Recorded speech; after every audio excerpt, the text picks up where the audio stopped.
Have you ever hired a stranger on nothing more than the look of their hands and found out too late that those hands had been here before?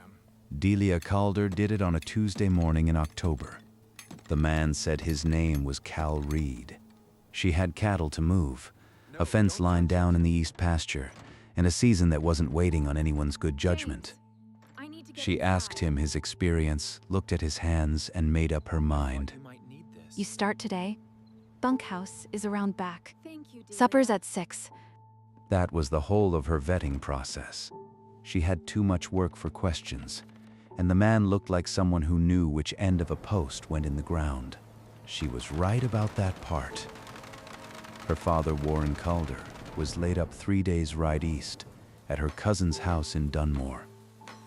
The doctor said his lung needed rest, dry air, and absolutely no agitation.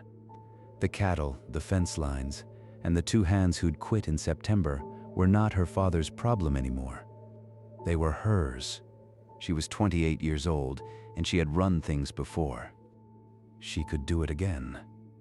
The first day, he worked from sunup to past dark without being asked. The second day, same. He moved around the property like a man who understood how ranches breathed. He knew which gates needed lifting to open clean, which water trough had a leak on the left side, and which section of the east fence had the posts set too shallow. He didn't comment on any of it. He just fixed what needed fixing and moved to the next thing. Delia noticed. She didn't say anything about it. On the 3rd morning, she sent him out to the east fence with a wire kit and instructions she kept deliberately general. She wanted to see how he read the job. He came back before noon with the repair done and an observation she hadn't asked for. The creek's running high on the north side. If it keeps up, you'll have standing water in the lower pasture by the end of the week. Might want to move the yearlings before that.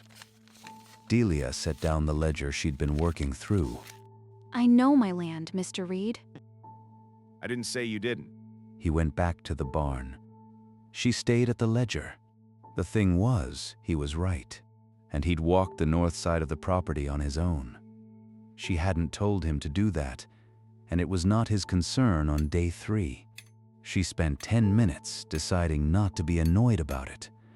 Then she went and looked at the creek herself. Then she moved the yearlings. She didn't tell him she'd done it, but the following morning he glanced at the empty lower pasture and said nothing, and she had the distinct impression he understood exactly what that meant. She was not sure whether that was convenient or irritating.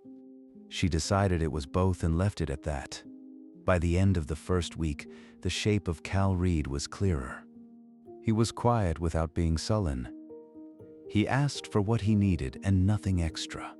He had a way of saying something that sounded like a simple observation and landed, 30 seconds later, like a joke, except that he was already back to work by the time you decided to smile at it. On Friday evening, she was trying to fix the barn door latch before the rain came in. The latch was old and corroded, and it was fighting her. She had her shoulder into it and she was losing. You're pushing the wrong side. I know which side I'm pushing. Yes, ma'am, but the hinge is on the left.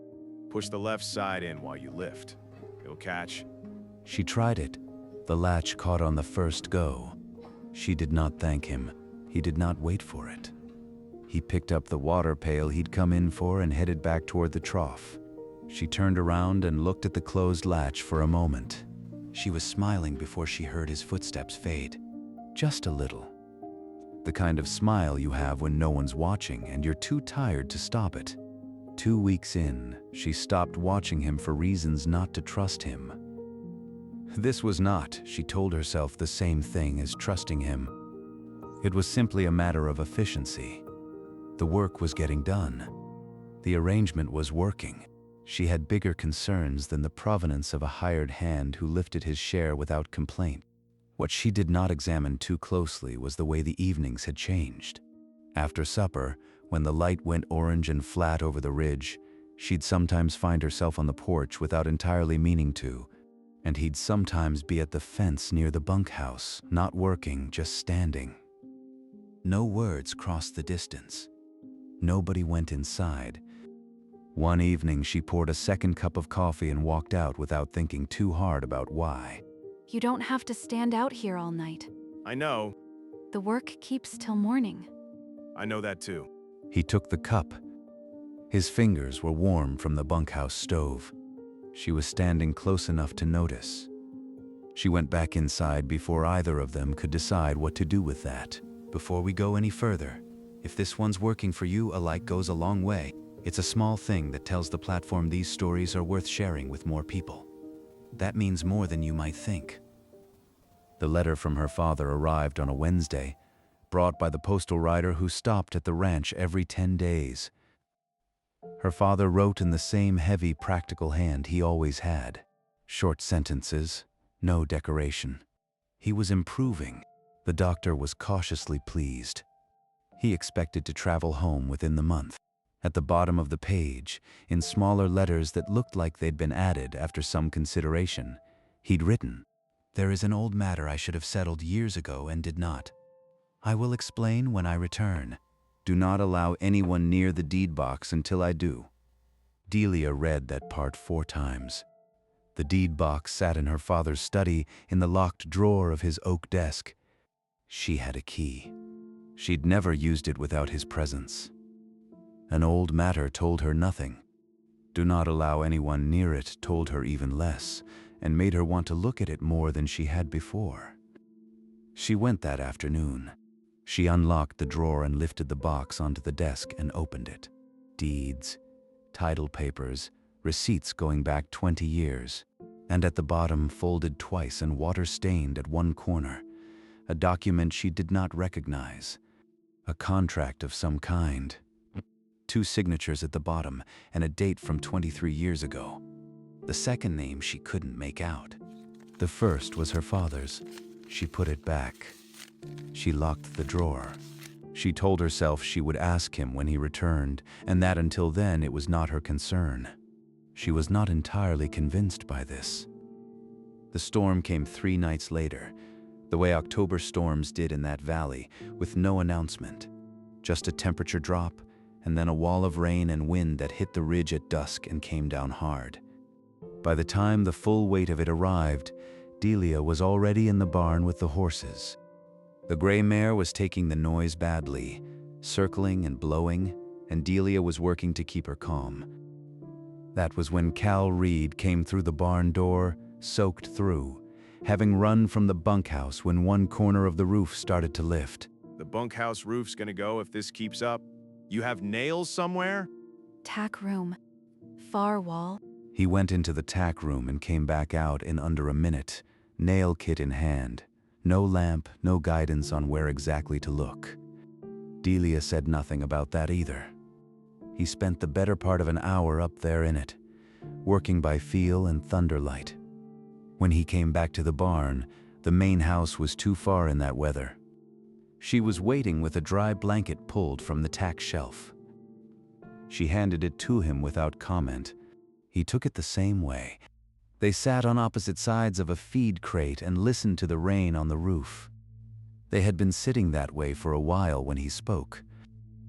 Your father used to say a good storm was a property inspection you didn't have to schedule. He said it easily, like something remembered. The words came out before he'd made a decision about them. Delia looked at him across the crate. How did you know my father? He was quiet for a moment. He looked at the blanket in his hands. Worked a season in this county, a long time back. Warren Calder had a reputation for running a tight operation. Word gets around about a place like this? It was a reasonable answer. It fit just well enough to stop a question without actually answering one. She let it go. The storm was still loud. The mare had finally settled into the far corner and was breathing evenly. And something in Delia, something she didn't spend too much time naming, didn't want to press him. Not in that barn.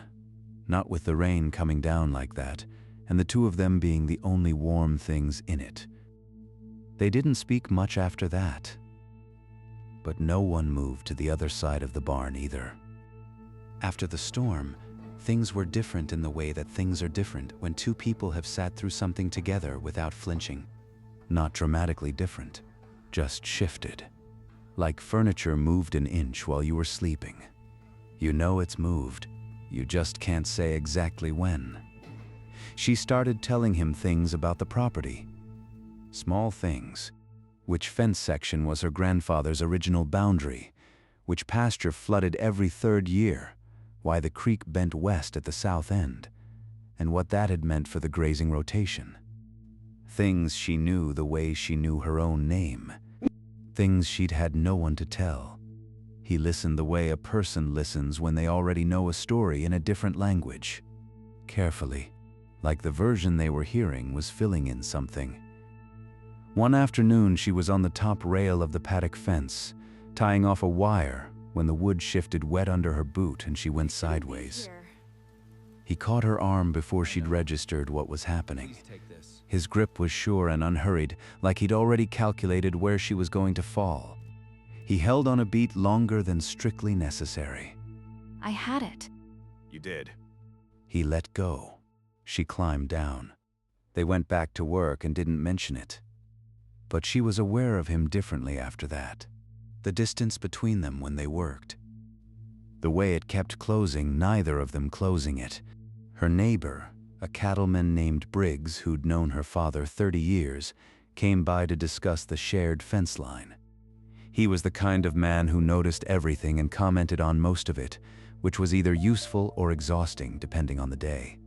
He arrived mid-morning while Cal was hauling posts in the south yard. Briggs stopped walking when he saw him. Just for a second. Just long enough for Delia to see it.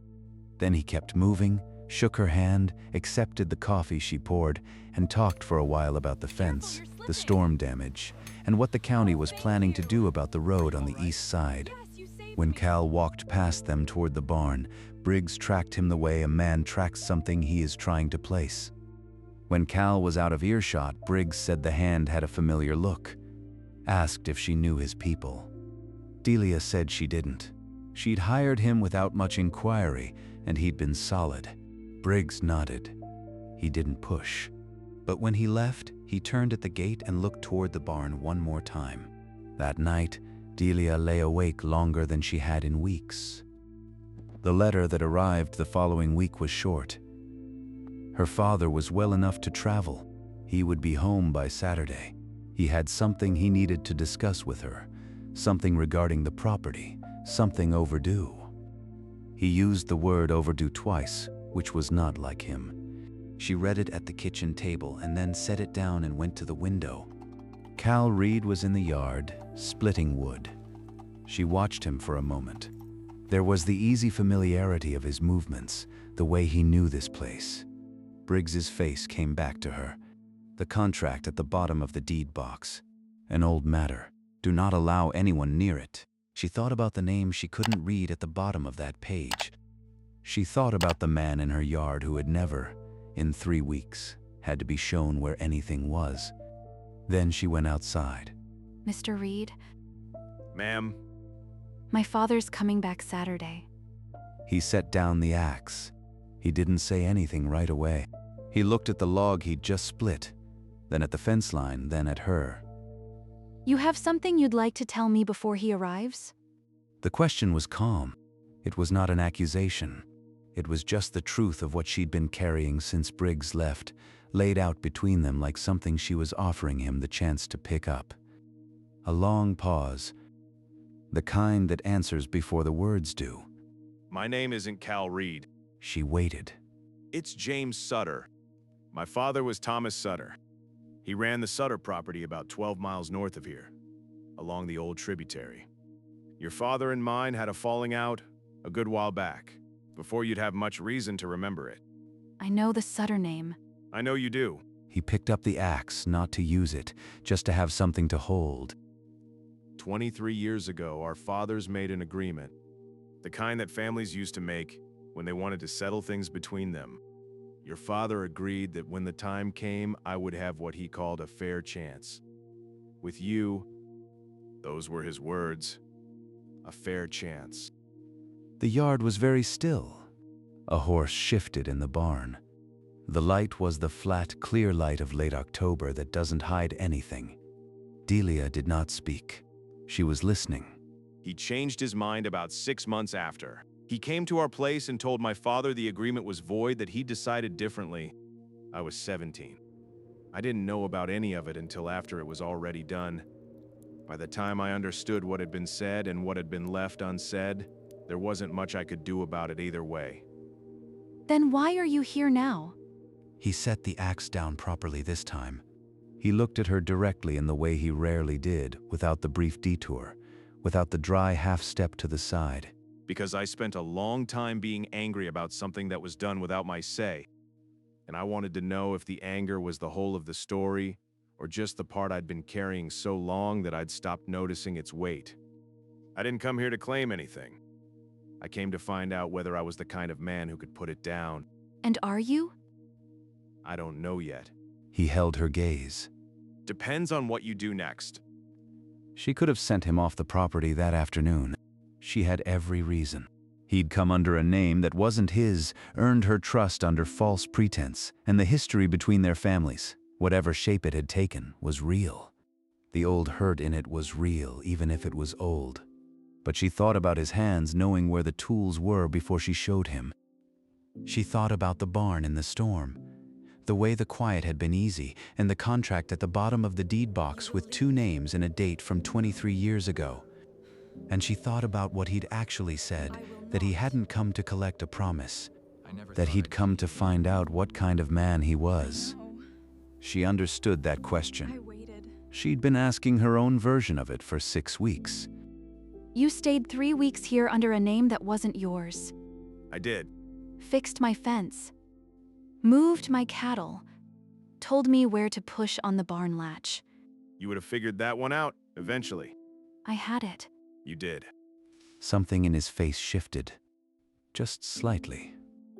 The tension that had been living in his jaw for 3 weeks, maybe longer, came loose a little.